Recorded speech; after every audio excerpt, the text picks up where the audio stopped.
Halo Sobat Spoiler, bagaimana kabarnya? Tentunya Millers doakan baik-baik saja. Jumpa lagi di channel Sektor Spoiler. Pada video kali ini, Millers akan bahas kelanjutan cerita dari Donghua series Battle Through the Heaven, episode 155. Seperti biasa, Millers mau ingatkan lagi bagi Sobat Spoiler, karena video ini mengandung spoiler, Mimin sarankan untuk tonton dulu episode-episode sebelumnya, biar ngerti jalan ceritanya.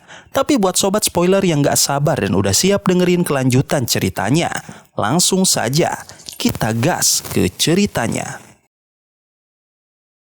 Di episode sebelumnya, setelah perjuangan panjang, Xiaoyan dan kelompok lainnya berhasil membuka jalan ke tingkat ketiga makam surgawi. Tanah di sana luas dan penuh energi murni yang membuat mereka gembira.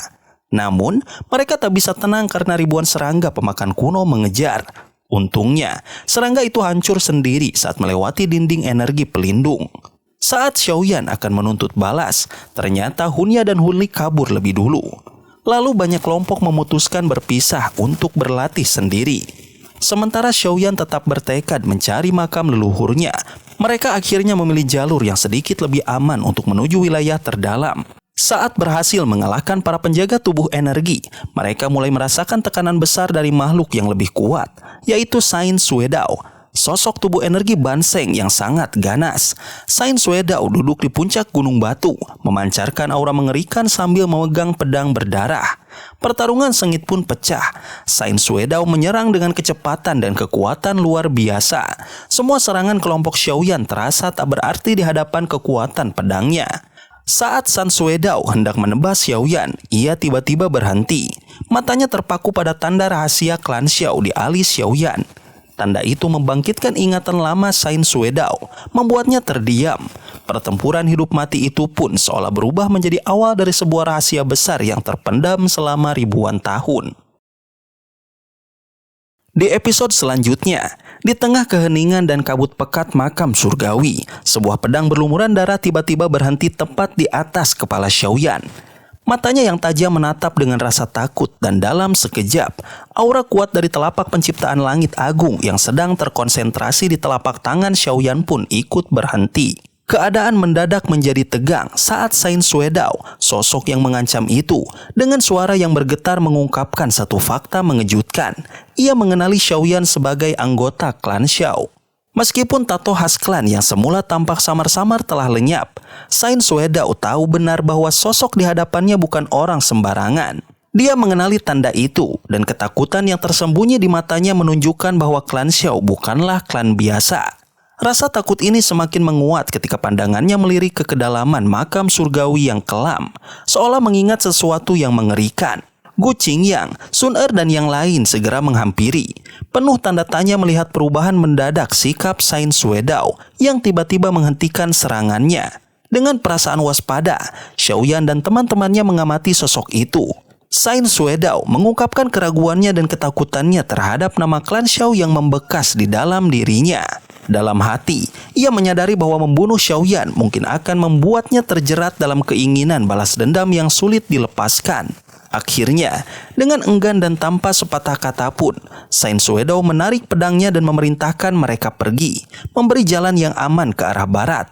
Jalur sempit yang penuh dengan ahli-ahli lainnya itu menjadi pilihan terbaik agar mereka dapat menghindari konfrontasi lebih jauh. Meski masih dipenuhi ketegangan, Xiaoyan dan kelompoknya dengan hati-hati mundur, memastikan setiap langkah diambil dengan penuh kewaspadaan. Begitu mereka menjauh, Sain Suedao sendiri bergumam dengan kerut di dahinya, mengingat sesuatu yang terikat erat dengan klan Xiao, dan yang sepertinya berhutang budi padanya.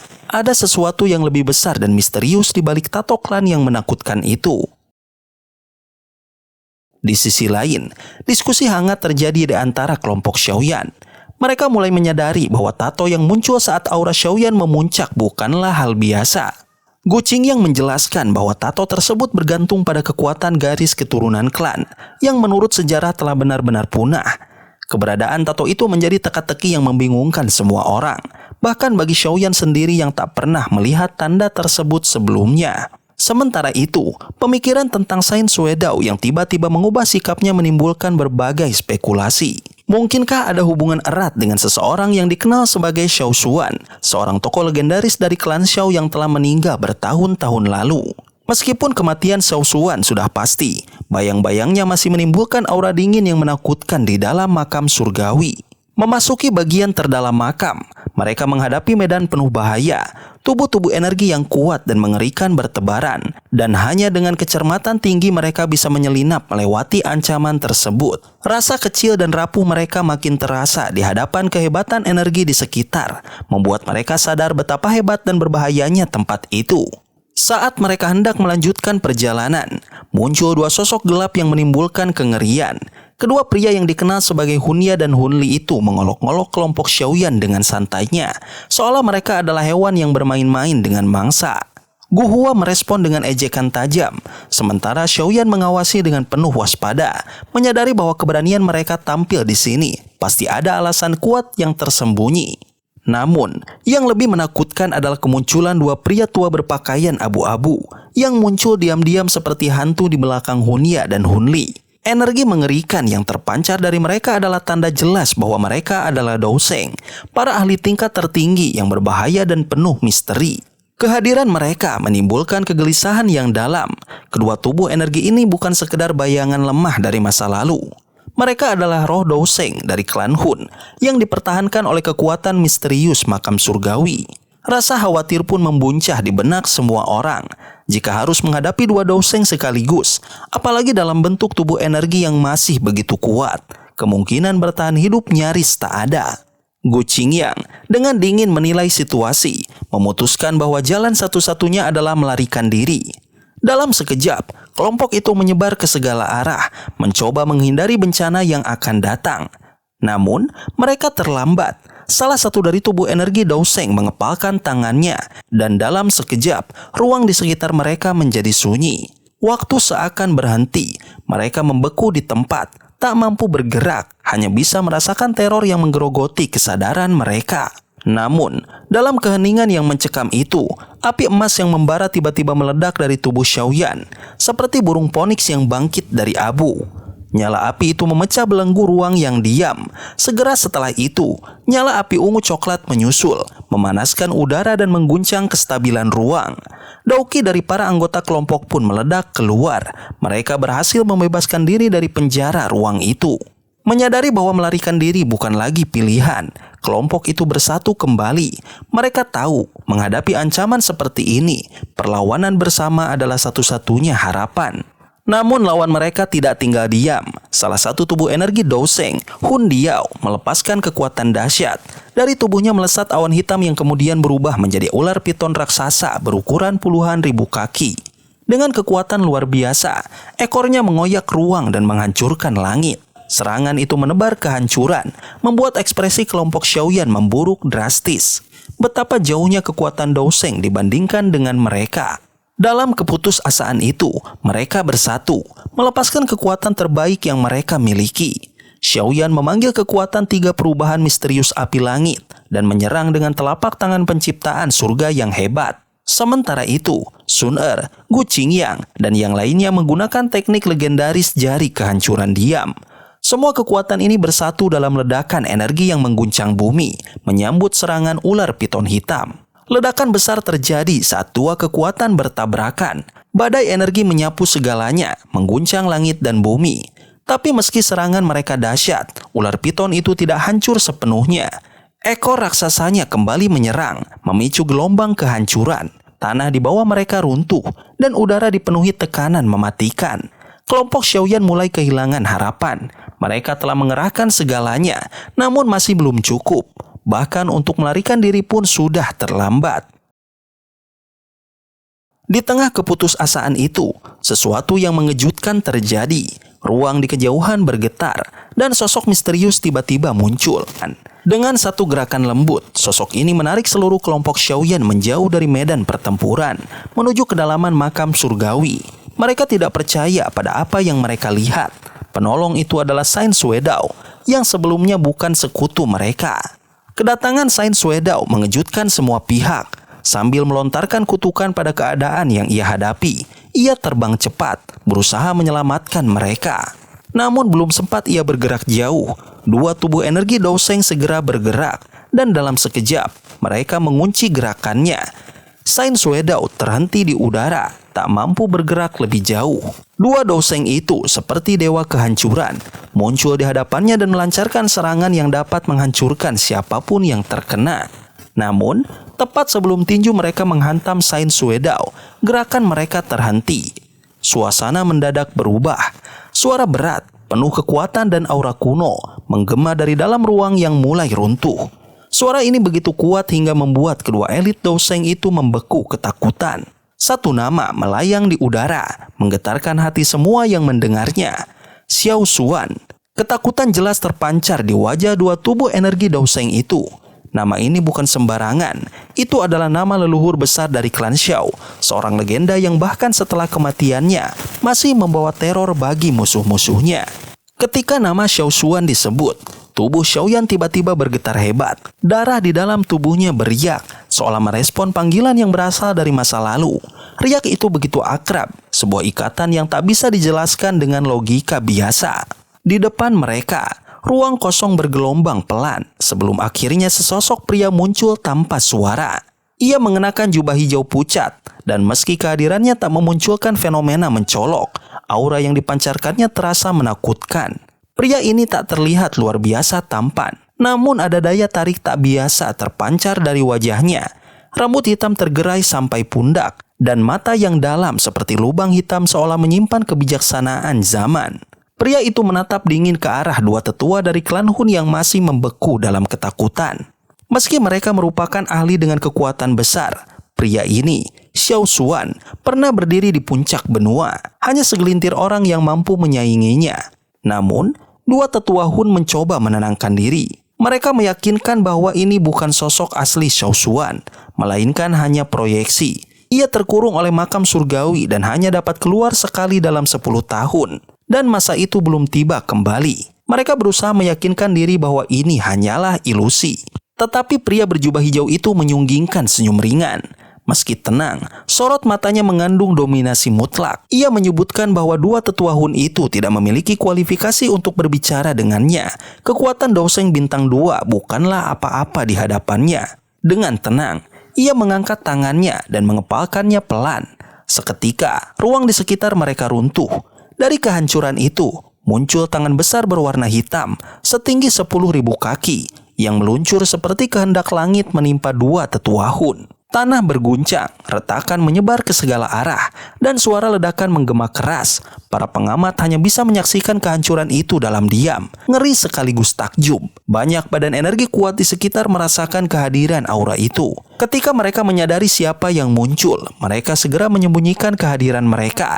Tubuh mereka lenyap ke bawah tanah, tak berani mengintip lebih jauh. Dihadapkan pada kehancuran ruang dan serangan luar biasa itu, dua tetua Hun kehilangan seluruh keberanian. Mereka menyadari bahwa mereka tengah menghadapi kematian, dan dengan panik berbalik melarikan diri, menyeret Hunya dan Hunli. Namun usaha mereka sia-sia.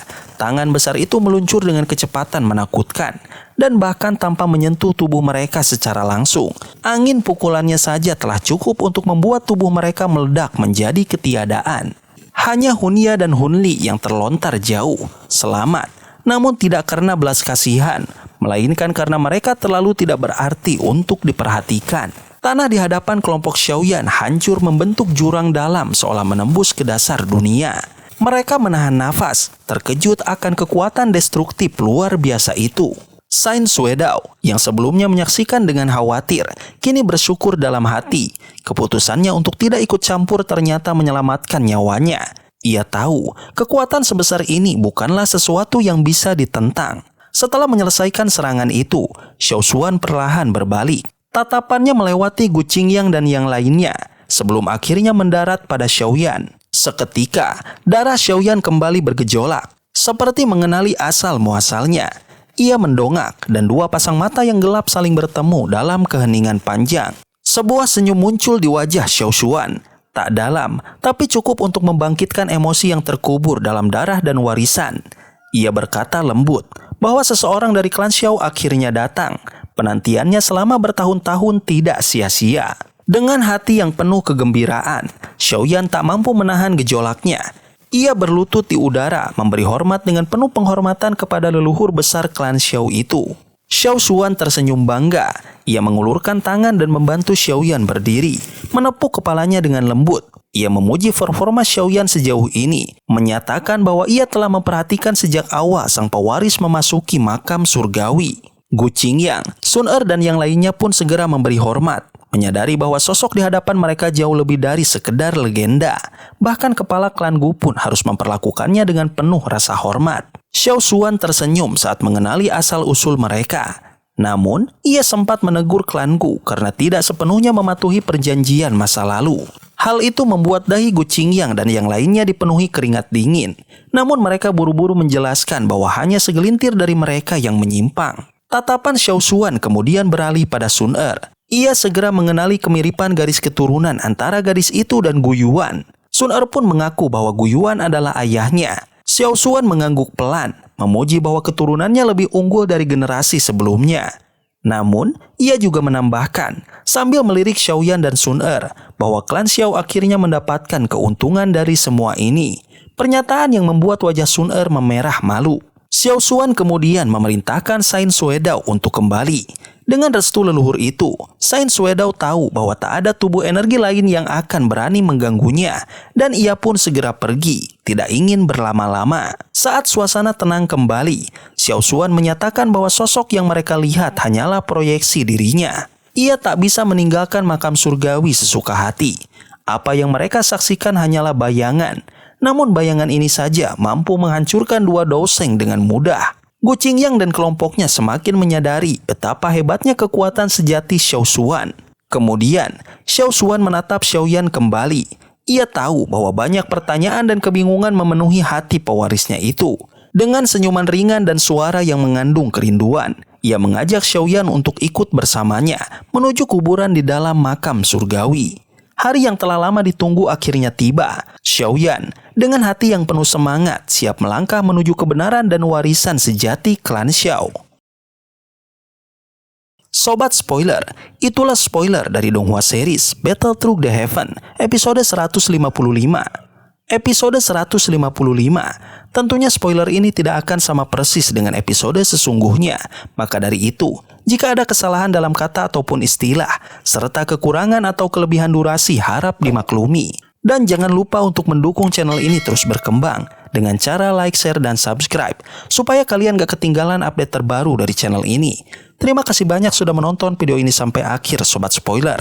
Kritik dan saran positifnya silahkan di komentar. Sampai ketemu lagi di video berikutnya. Tetap semangat dan sampai jumpa.